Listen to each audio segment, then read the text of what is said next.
अस्सलाम वालेकुम, welcome back to my channel lifestyle beauty dot चीज़ कलेक्शन सरगोदा। उम्मीद करती हूँ आप सब खैरियत से होंगे। आज की वीडियो है कि सख्त धूप में अच्छी ग्रोथ करने वाले फूलदार पौधे जो कटिंग से ग्रो हो सकते हैं वो कौन से हैं। अपनी पिछली वीडियो में मैंने आपसे शेयर किया था कि मई जून की शदीद गर्मी में छत पर गार्डनिंग करना जो है वो बहुत ही मुश्किल हो जाता है। इसलिए बैल्कनी में हम गार्डनिंग कर सकते हैं क्योंकि यहाँ पर टेम्परेचर जो होता है वो कदरे कम होता है। लेकिन इस गर्मी में भी कुछ फूलदार पौधे ऐसे हैं जो इस शदीद गर्मी में भी अपनी ग्रोथ को बरकरार रखते हैं और इनकी कटिंग्स भी हम लगा सकते हैं क्योंकि इन प्लांट्स की ग्रोथ का यही मौसम है। तो आज मैं आपको दिखाऊंगी कि आप किस तरह इन फूलदार पौधों की कटिंग्स लगाकर इनको मज़ीद अपने गार्डन में बढ़ा सकते हैं। सबसे पहले आपको दिखा रही हूँ, ये कटिंग है न्याज़वो की जो मैंने अपने ही गार्डन के पौधे से लगाई है और इसको तकरीबन 2 दिन हो गए हैं लगाए हुए और आप देख सकते हैं कि ये बिल्कुल सही है। बिल्कुल इस पर कोई भी स्ट्रेस आपको नज़र नहीं आ रहा होगा। कटिंग्स को कामयाब बनाने के लिए सबसे पहले टेम्परेचर और फिर सॉइल मीडिया काम करते हैं। तो अगर इन दोनों चीज़ों का ख्याल रख लिया जाए तो कटिंग्स किसी भी मौसम में लगाई जा सकती हैं। इसलिए मैंने इन तमाम कटिंग्स को अपनी बालकनी में रखा हुआ है ताकि इनकी अच्छी ग्रोथ हो सके क्योंकि यहाँ पर टेम्परेचर छत से कदरे कम है।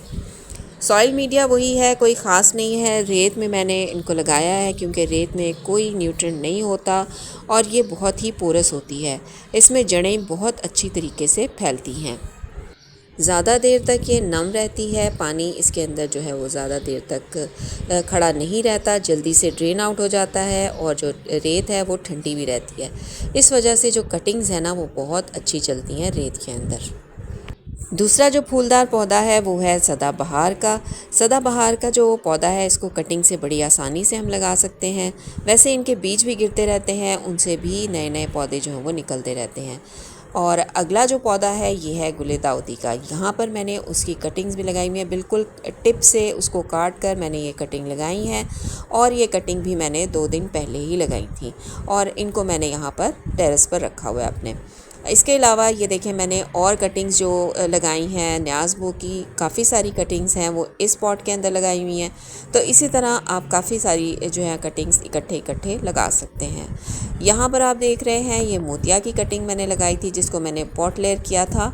अब मैंने इसको जो है काट दिया नीचे से और जहाँ से इसकी टहनी जो थी वो मदर प्लांट के साथ जुड़ी हुई थी। ऊपर जो छत के ऊपर बहुत शदीद किस्म की धूप है जिसकी वजह से ये बिल्कुल भी सक्सेसफुल ना होती।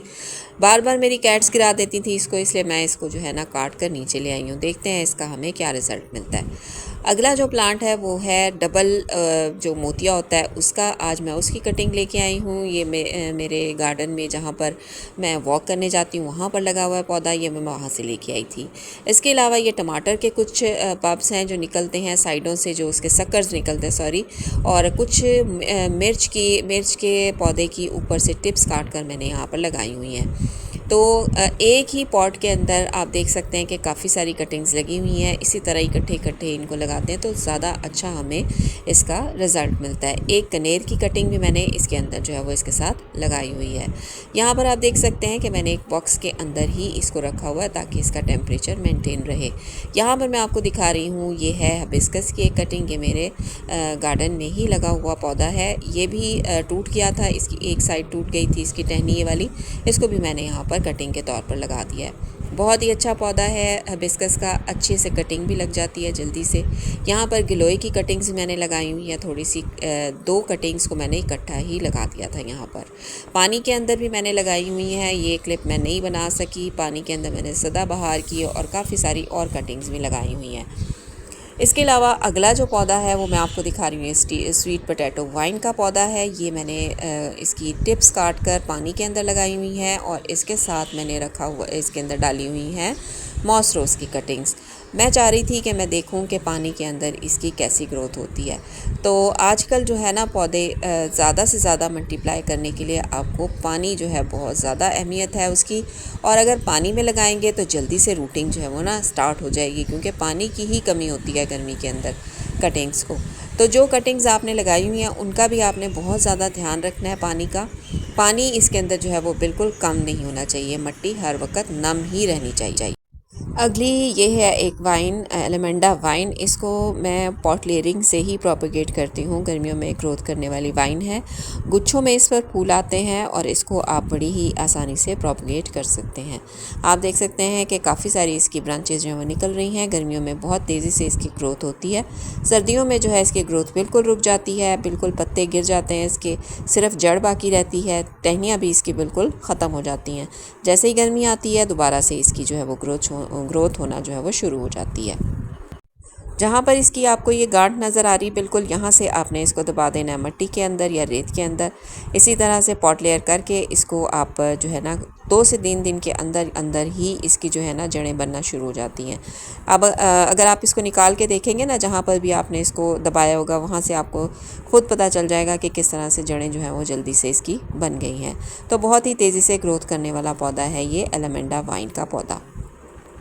अगली जो फूलदार बेल है वो है बुगनवेलिया। इसकी ग्रोथ होती रहती है, चाहे सर्दी हो या गर्मी, हर वक्त फूलों से भरी रहती है। कटिंग से बहुत जल्दी ग्रो हो जाती है। अगस्त में इसकी कटिंग्स जो है वो बहुत जल्दी रूट्स बनाती हैं। बस सिर्फ दिसंबर जनवरी में इस पर थोड़े कम फूल आते हैं, उस वक्त इसको हार्ड प्रूनिंग इसकी जो है हम कर देते हैं, लेकिन गर्मियों में बहुत आसानी से ये ग्रो होती है। अगली जो वाइन आपको दिखा रही हूँ ये है रेलवे क्रीपर वाइन। इसको मैंने बीज से लगाया था और अभी इसकी ग्रोथ जो है वो हो रही है। गर्मियों में ही चलने वाली बेल है ये भी। इस पर भी बहुत ही प्यारे प्यारे फूल आते हैं। ट्रेलिस छोटी सी बना दी है मैंने इसके इर्द गिर्द, ताकि जो मेरी कैट्स हैं वो इसको ख़राब ना कर सकें। और इसके अलावा इसको पानी जो है बहुत अच्छा लगता है, इसको पानी आप देते रहें, इसकी मिट्टी को नम रखें। अगला जो पौधा है वो है मॉस रोज़। मॉस रोज़ गर्मियों का बहुत ही ज़बरदस्त और फेवरेट प्लांट है। गर्मियों में इसके ऊपर बहुत अच्छी फ्लावरिंग होती है। नर्सरी से इसके पॉट्स ले आएँ या फिर कहीं से भी इनकी कटिंग्स लाकर लगा लें। इसकी कटिंग्स तो इतनी जल्दी रूट्स बनाती हैं कि अगर आप इसको सिर्फ मिट्टी के ऊपर ही रख देंगे तो इसकी रूट्स जो हैं वो बनना शुरू हो जाएंगी। और अब की बार तो मैंने इसको पानी में भी लगाया है। आप देख सकते हैं कितना ज़बरदस्त कलर है इसका, रेड कलर। और ये है बेबी सन रोज़। छोटे छोटे सितारों जैसे फूल बहुत ही खूबसूरत लगते हैं इसके, और इसके नाम से ज़ाहिर है कि ये सूरज को देखकर ही अपने फूल खिलाता है। इसकी कटिंग भी बड़ी आसानी से लग जाती है। अगर आपने अपने बड़े गमलों या बड़ी स्पेस को फिल करना हो तो ये प्लांट जो है वो बड़ा आइडियल है। बहुत ही खूबसूरत प्लांट है ये भी। अगला प्लांट है क्लांचू का प्लांट। सर्दियों और गर्मियों में ज़बरदस्त ग्रोथ करने वाला सकुलेंट है ये। कटिंग इसकी भी आप शदीद गर्मी में लगाएं तो फ़ौरन लग जाती है। सिर्फ एक पौधे से ढेरों पौधे आप बना सकते हैं इसके। और आखिर में है ये आइस प्लांट। मेरे गार्डन में ये बहुत ज़्यादा और हर जगह आपको ये नज़र आएगा, क्योंकि जहाँ पर इसकी छोटी सी शाख गिर जाए ये अपनी ग्रोथ शुरू कर लेता है। रेड कलर के फूल भी इस पर आते हैं, सूरज देखकर खिलते हैं और फिर धूप ढलते ही बंद हो जाते हैं। हैंगिंग बास्केट में बहुत ही अच्छी और फुल जो है ना लुक आती है इसकी। बहुत खूबसूरत प्लांट है। इतनी सी ही इसकी जो आप इससे भी छोटी आप इसकी शाख लेकर कहीं पर भी लगा सकते हैं। बहुत आसानी से ये ग्रो हो जाता है। किसी किस्म का रूटिंग हार्मोन कुछ भी इसके अंदर ज़रूरत नहीं है, रेत की ज़रूरत नहीं है। किसी भी किस्म की मिट्टी में आप इसको लगा सकते हैं। बस आप इसको ऐसे ही किसी भी जगह पर रख दें, थोड़े दिन बाद आप देखेंगे ये अपनी रूटिंग जो है वो स्टार्ट कर चुका होगा। और आज जो तमाम प्लांट्स और वाइन्स मैंने आपको दिखाई हैं वो सब की सब आप छत और बालकनी दोनों में बड़े आराम से ग्रो कर सकते हैं। इनकी कटिंग्स भी लगा सकते हैं और सबसे अच्छी बात, इन पर फूल भी आपको इस शदीद गर्मी में देखने को मिलेंगे। तो ये थी आज की वीडियो। उम्मीद करती हूँ आपको पसंद आई होगी। अगर पसंद आई है तो लाइक ज़रूर कीजिए। lifestylebeauty.cheese को सब्सक्राइब कीजिए और कमेंट्स में ज़रूर बताइए कि आपको वीडियो कैसी लगी। अगली वीडियो में फिर से मुलाकात होगी आपसे नई इन्फॉर्मेशन के साथ। तब तक के लिए अल्लाह हाफिज़।